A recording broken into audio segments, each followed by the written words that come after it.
Imagine standing in a courtroom, your whole future hanging by a thread, and the man who swore to serve and protect is now the one lying about you. That's exactly what happened to Daniel, a quiet single dad who thought he had already faced the toughest battles of his life. What he didn't know was that the truth, his truth, carried more power than the lies against him. Stay with me until the end, because what unfolds here isn't just about justice, it's about courage, love, and a reminder that even in the darkest moments, light finds a way through. And if you believe in stories that prove the human spirit is unbreakable, make sure you like this video and subscribe, because your support helps us keep sharing them. Daniel was a man who had seen war, heartbreak, and loss, but none of it compared to raising his little daughter, Emily, alone. After serving nearly 15 years as a Navy SEAL, missions that had taken him to dangerous corners of the world, moments where survival depended on every breath and decision, he had retired to give Emily the father she deserved. His wife had died of cancer when Emily was just 3. From that day forward, Daniel's mission was no longer classified operations or high-value targets, it was bedtime stories, school lunches, and protecting the only family he had left. Life wasn't easy. He worked 2 jobs, security guard at night and mechanic during the day, just to make ends meet. Still, he never complained. Emily was the reason he kept going. But fate has a cruel way of testing the strong, and Daniel was about to face a battle far more personal than any he had seen in uniform. It started on a rainy evening. Daniel had just picked up Emily from her friend's house when his car was pulled over. The officer, a tall white cop named Officer Miller, was stern and cold from the moment he walked up.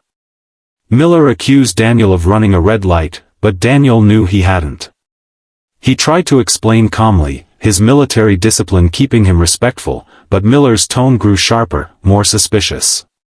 Emily, sitting in the back seat, grew frightened and clutched her father's arm. That's when things spiraled. Miller claimed Daniel was being aggressive, though all he did was ask to see the dashcam footage. Within minutes, Miller wrote him multiple citations and hinted at charges that didn't make sense. Daniel brushed it off, thinking the truth would prevail in court. But when the day came, Miller sat confidently in the witness chair and painted Daniel as a dangerous man, a hot-tempered veteran, unstable, someone who lashed out in front of his own child. The words felt like knives.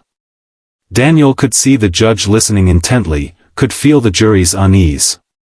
And in that moment, his greatest fear wasn't losing the case, it was losing Emily. If the court believed Miller, custody could be questioned. The thought of Emily being taken away shattered him inside. Daniel's attorney was young and overwhelmed, clearly intimidated by Miller's polished testimony. Piece by piece, Miller's lies stacked up, each one pushing Daniel closer to the edge of ruin. And yet, through it all, Daniel remained calm. Emily's eyes, wide and worried from the gallery, reminded him of who he was. He wasn't just a man on trial. He was her father. And he was a SEAL. As the defense faltered, Daniel made a decision. He quietly leaned over to his lawyer and whispered, "Let me speak." At first, the lawyer resisted, but Daniel's determination was unshakable. When the judge finally allowed him to testify, the room grew tense. He stood tall, his posture the same as it had been during his years of service. He looked at the jury, then at Miller, and then at his daughter. "I've been accused of being aggressive," he began, his voice steady but carrying the weight of 1,000 battles. "Let me tell you what aggression looks like. It looks like storming a compound in Afghanistan to rescue hostages. It looks like diving into freezing waters in the dead of night to stop threats before they reach our shores. I have lived with aggression. I have lived with violence. And because of it, I swore that my daughter would never see that side of me. She only knows me as her father. And I will never let anyone, not even a decorated uniform, take that truth away from her." The courtroom was silent. For the first time, Miller looked uneasy. The defense attorney, emboldened, pressed Miller on inconsistencies in his story. Questions about dashcam footage that mysteriously went missing. Witnesses, Neighbors who had seen the stop came forward after Daniel's testimony, their courage sparked by his. Piece by piece, the officer's version unraveled until it became clear Miller had lied. When the judge dismissed the charges, Daniel felt his knees weaken. Emily ran into his arms, sobbing with relief, and he held her tightly, whispering, "It's over, baby. We're safe." But what Daniel didn't know was that a retired general, who had once commanded him in the SEALs, had been quietly observing the trial. The general stepped forward, placed a hand on Daniel's shoulder, and said loud enough for the room to hear, "This man is not only a father, he's a hero. And heroes deserve justice." Miller's reputation collapsed soon after. An investigation revealed a pattern of misconduct.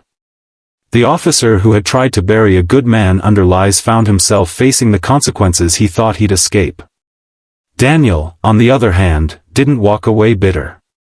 He taught Emily something greater that day, that truth may bend under lies, but it never breaks. That dignity and love are stronger than fear. And that sometimes, the bravest thing you can do isn't to fight with fists or weapons, but with honor. As Daniel tucked Emily into bed that night, she looked up and whispered, "Daddy, I'm proud of you."